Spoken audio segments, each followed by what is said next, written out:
Wamevizungumza na alipewa thank you kwa wiki iliyopita na klabu yake ya Mashujaa. Kuna kitu ambacho amekizungumza kuhusiana na klabu ya Young Africans kuwa ndiyo timu bora kwa sasa. Ninukuu kidogo kile ambacho amekizungumza.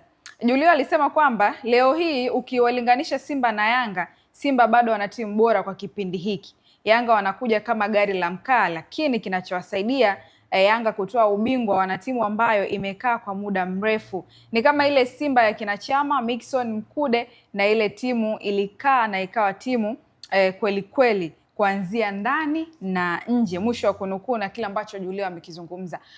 Juma, unakubaliana na hiki ambacho amekizungumza kocha Julio kuhusiana na ubora wa klabu ya Young Africans pamoja na Simba? Nakubaliana, lakini kuna changamoto sehemu moja, si ndio? Tunasema timu inapokaa kwa muda mrefu zaidi, kwa maana kwamba wachezaji wanaposhinda kila siku kwa zaidi ya misimu minne mpaka misimu mitano, huwa hata kwenye upande wa technical bench huwa kuna namna wanafanya maboresho, kwa maana ya kutengeneza mabadiliko, kuingiza wachezaji ambao wana uwezo wa kuwa na hiyo njaa ya mafanikio zaidi. Kwa mfano kwenye ligi yetu ya Tanzania tulikuwa na mshambuliaji kama Fisto Maele, si ndio? Ambaye season yake ya kwanza alikuwa ni top scorer wa Young Africans. Kwa maana alikuwa ni mshambuliaji namba 2 kwenye ligi. Msimu wake wa pili pia alikuwa ni top scorer wa ligi. Lakini pia ndo mshambuliaji ambaye alifunga magoli mengi kwenye kikosi cha Young Africans. Sasa Maele amecheza season 2 na amesha achieve kila kitu ambacho mchezaji anatakiwa kuweza kukiachieve, kwa maana mataji ya ndani pamoja na hizo tuzo zake binafsi. Sasa kuna kitu ambacho huwa tunakiona kwamba shibe ya mafanikio huwa inatokea kwa upande wa wachezaji, na ndio maana kila msimu lazima timu iweze kufanya maboresho. Unatoa mchezaji mmoja, unaingiza mchezaji mwingine ambaye anaweza akaenda kaanikiza hiyo njaa ya hayo mafanikio. Sasa kwa upande wa Simba wali maintain hicho kitu kwa misimu minne. Wakaja Young Africans, nao tumeona katika misimu yao mitano wameweza kumaintain hicho kitu. Changamoto waga inakuaga moja tu, kwa sababu tuna ule msemo kwamba timu ya ushindi huwa haibadiliki siku zote, si ndio Amani? Inakuwa vile vile. Yes, inakuwa vile vile, lakini sasa kwenye kwenda kuiboresha ndipo huwa inapotokea nini? Changamoto, kwa sababu mwisho wa siku football ni biashara, lazima utanunua, lazima pia utafanyaje? Utauza. Sasa kwenye kuuza na ambacho utakachokuja kukinunua, nadhani ndo mara nyingi huwa inakuja kuwa changamoto, kwamba unayemtoa na replacement yake inapokuja itakuwa ni sahihi. Simba Julio kamtaja Chama na Mixon, si ndio? Baada na Mkude. Baada ya kuwauza Chama na Mixon, replacement ya wachezaji walikuwa nani? Alikuja Peter Banda pamoja na Pape Osman Sako kwenye upande wa winga. Kwenye upande wa winga, lakini namba 10 alikuwa ni Pape Osman Sako. Kwenye winga Mixon pia ukiachana na Peter Banda wakamwongeza na mwingine pia Duncan Nyoni.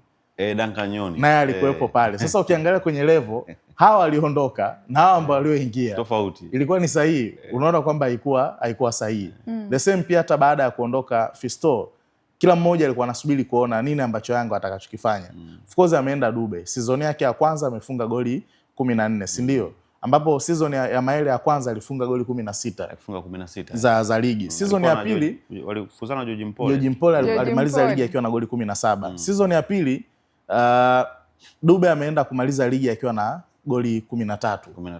Amepelea moja ambalo alizotamatisha msimu wa mwaka juzi alifunga goli ngapi? 14.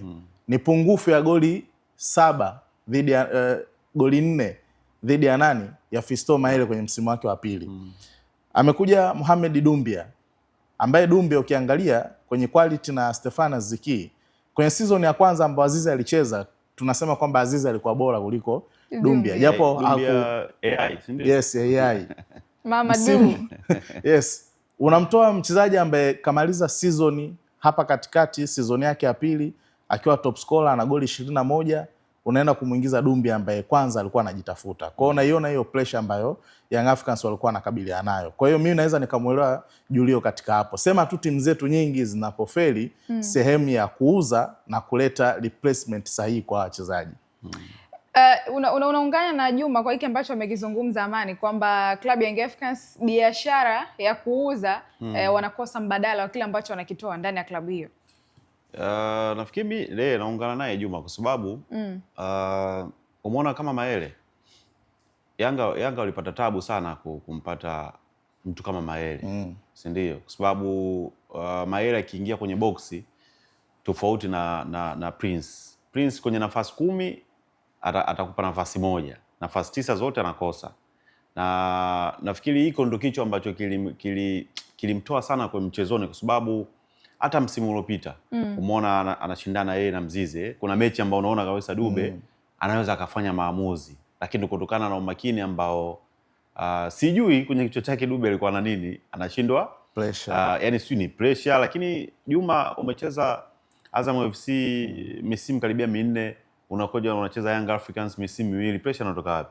Au kwa sababu Azam ulikuwa hamna ile pressure kubwa ya mashabiki? Sasa pale washabiki wa Azam kitajio utamtaja Mwenezi.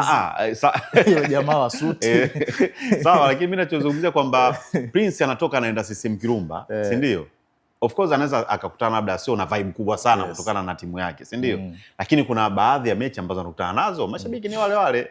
Like, kwa hiyo Juma alichokisema kwamba replacement ya Yanga kutoa na kuingiza ni kweli, kwa sababu hata ukija kuangalia msimu uliopita si ndio, wachezaji wengi sana ambao wanaachwa sasa hivi, utahesabu wachezaji wengi sana, sio akina Dumbia, kuna Bala Conte, si ndio, ambaye alihusishwa na usajili wa kujiunga na Simba, lakini baadaye akasaini Young Africans. Lakini pia kuna Ekua Celestine, kuna Dudu Asha, kuna winga anaitwa Buba Jermaine, mchezaji lakini pia tukumbuke mbali tu na hao kuondoka tayari Young Africans mpaka hivi sasa imeshamtambulisha Issa Abushiri Chuga Boy kutoka pale Fountain Gate. Na tetesi hapo awali zilikuwa zikimhusisha Chuga kwenda kujiunga na klabu ya Azam FC, lakini pia KRC Genk ambayo alikuwa akitumikia Bwana Ali Samata. Ile ni Genti.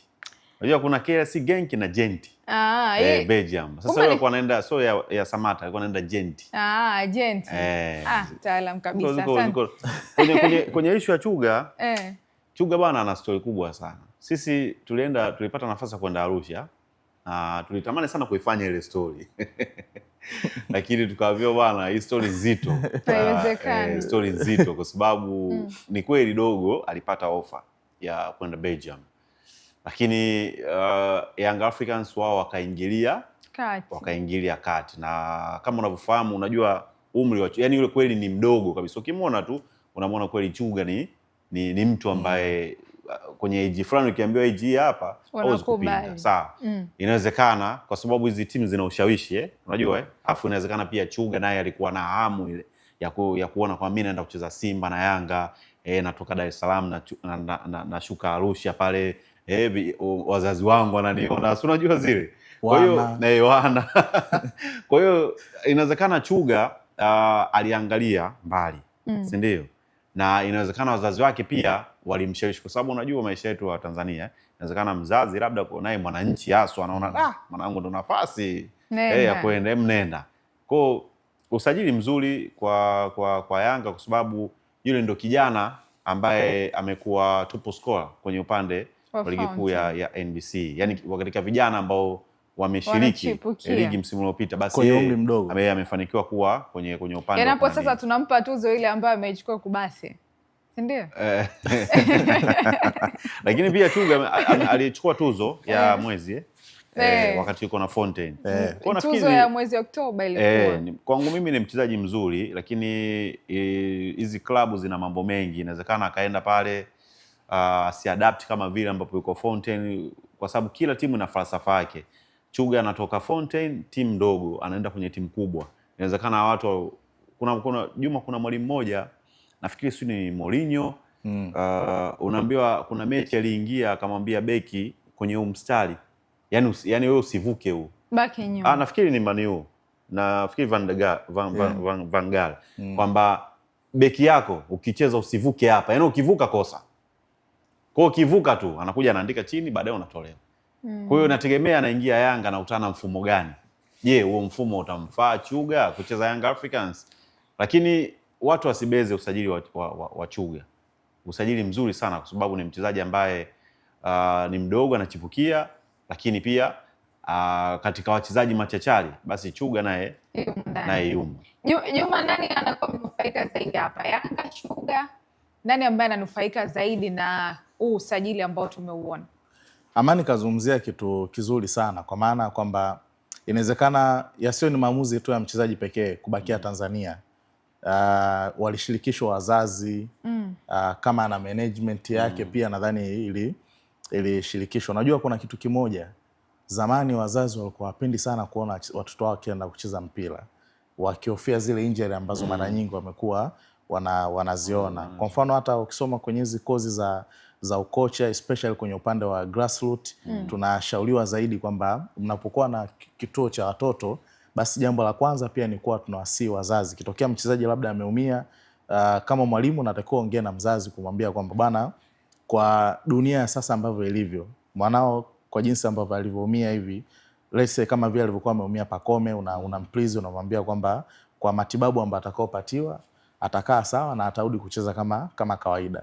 Hata na mtoto naye ukimpa huo muono, unamwambia kabisa kwamba wewe unatakiwa upone afu urudi tena uwanjani, kuna namna inamtengenezea zaidi hiyo ability yake kuweza kurecover zaidi. Kwa hiyo inawezekana wazazi wameona kuna upweke, pengine either kijana wao bado yupo kwenye umri mdogo, ameona kwamba bado kuna ile potential ya kumuona akicheza kwenye ligi ya Tanzania, kwa sababu Simba, Yanga bado zitakutengenezea hizo platform. Kama ukienda kwa ajili ya kwenda kucheza, itakupa hiyo platform, lakini kama ukienda afu selfies zikawa nyingi pia, nadhani utaenda utapotea kama Buba. Yes. Selfies zikiwa nyingi, yani wewe muda wote unafurahia tu kwa kwenye ile outfit ya klabu, zile nguo nini. Lakini kwa hiyo si inafaa pia. Of course kwenye spotlight wanasema mchezo nini, soka na fashion, si ndio? Soka na fashion, lakini lazima uwe nacho. Yaani lazima pia uwe nacho. Selfie nyingi. Umeona, lakini njoo uwanjani ukiona hicho kitu. Yanga washa kumsajiligi Yusuf Athmani kutokea Biashara. Biashara United. Ameenda pale Swaiba sana, alikuwa mchezaji mzuri. Swaiba sana na Khalid Aucho. Yes, alikuwa na Khalid Aucho. Nini ambacho kilichotokea? Kaenda pale selfies zikawa nyingi kuliko uwezo wapi wa uwanjani. Yanga hiyo kutoka Biashara pia ishe kumsajili Dennis Nkane. Of course watu wengi inawezekana wasimzungumzie Dennis Nkane katika picha hiyo, lakini wanaamini hakupewa ile airtime ya kutosha. Na anarudi. Akiwa na anarudi. Lakini moja kati ya mechi ambazo unaweza ukazikumbuka za Dennis Nkane ni mechi ya finali Yanga dhidi ya Coastal Union, ile ya 3-3. Wakati anaingia Dennis Nkane, kuna namna alienda kwenda kubadilisha nini? Kwenda kubadilisha mchezo. Na Yanga wamekuwa waumini wa kusajili vijana na kuwapa hiyo platform. Leo hii unamzungumzia mchezaji kama Dickson Job, alisajiliwa kwenye age hizo, Kibwana Shomari age hizo, Abu Twalib Msheli age hizo, mpaka leo tunapozungumza wako Young Africans, si ndio? Washe kumsajili Kabwili akiwa bado mdogo kabisa. Na wakampa hayo majukwaa ya kwamba wewe tumekuamini, nafasi yako cheza, watu wakuone. Kwa hiyo kwa upande wa Chuga ni mchezaji mzuri, ni orthodox winger, kwa maana kwamba anatumia mguu wa kushoto na anatokea pia kulia kuingia ndani. Kitu pekee ambacho hatakiwi sana kuwa nacho ni kuitaka zaidi nafasi. Mwalimu ndo anatakiwa amuonyeshe uwanjani nini ambacho yeye anachokihitaji, kwa sababu ushindani unaonekana kuwa mkubwa. Ni position ambayo Alan Okello wakati anasajiliwa ndo tulianza kumuona akitumikia hayo maeneo. Lakini baada ya kuswitch kutoka pembeni na kuja kwenye eneo la shimoni, tulikuja kuona uwezo mwingine zaidi wa nani? Wa Alan Okello. Ni position ambayo ina pressure, na bado Young Africans kuna possibility position hiyo ambayo Chuga amesajiliwa wakaenda wakaongeza mchezaji mwingine wa kimataifa. Kwa hiyo demand ya mchezaji wa mzawa na wa kimataifa, mzawa atapewa demand kubwa kuliko nani? Kuliko mchezaji wa kimataifa atapewa demand kubwa kuliko mchezaji mzawa wa ndani. Sawa, hatuko peke yetu hapa. Wewe mwana michezo ambaye unatufuatilia kupitia